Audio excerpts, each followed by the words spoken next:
បាទជួបជុំគ្នាឥឡូវនឹងចាំគ្នាម្នាក់បងប្អូនបាទថ្ងៃនេះក៏ក្រៅព្រៃបាទឥឡូវហ្នឹងបាន2 4 5 6 7មកចូល8នាក់បាទហើយឥឡូវក្បែរផ្លូវទេសភ្លើងនេះចាំប្រទេសភ្លើងមកបណ្ដោយក្បាលមកដល់ក្បាល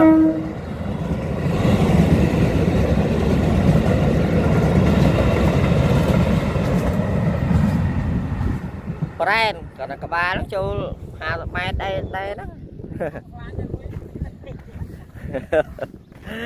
បាទឡើយថ្ងៃនេះជួបសិតតែអ្នកប្រយុទ្ធបាទក៏ក្រើកព្រៃហើយព្រៃទៅព្រៃមកមានព្រៃមើលទេថ្ងៃនេះមានទៅព្រៃធំមានព្រៃណាមកទៅមកចូលមើលអង្គមម្នាក់ចាញ់វិញបាទហើយនេះថតមួយបងប្អូនបុរសសង្ហាបាទខ្សែកគាត់ខ្ជូតយ៉ាងម្នាក់ទេពូអេគេស្អាតគេធ្វើមិនក៏សមដែរបងប្អូនអើយងាកផ្លូវគេបុកងាប់ឡើងបាទចាំមើលថាដល់ព្រៃនឹងបានជួបអ្វីផ្លែស្អាតនឹងថតចែកជូនបងប្អូនទស្សនាបាទគេចុំភ្លោះបងប្អូនបាទដល់ព្រឹកហើយទៅជួបមួយនេះយើងកាត់យកធ្វើបតងសោស្អាតដែរបាទមូតិលអត់បានដល់មេឃទេមកគ្នាច្រើនដែរថ្ងៃនេះបងប្អូនតែបែកគ្នាអស់ហើយនៅទៅនៅផងនោះផងលើខ្ញុំដាច់បែកតែឯងក្នុងព្រៃសៃនេះបាទហើយទៅនោះមិញឃើញរុនមួយធំអាចបើធំឆ្កែអីចេញចូលសេរីអត់មានទៅទេបាទហើយអត់ទៅហេតុនៅពីមុខដែរបាទហ្នឹងហើយយើងប្រាប់គេថាមកសុំមកសុខសុំមកសុបាយទេនេះបងប្អូនបាទនេះរបៀបដូចកូនសត្វលេងជឿមិនបងប្អូនតូននេះដោះមកហើយលេងមានមួយពណ៌សមួយពណ៌ក្រហមនេះពណ៌សហើយដោះដើមតែមួយហើយពណ៌សធំបាទ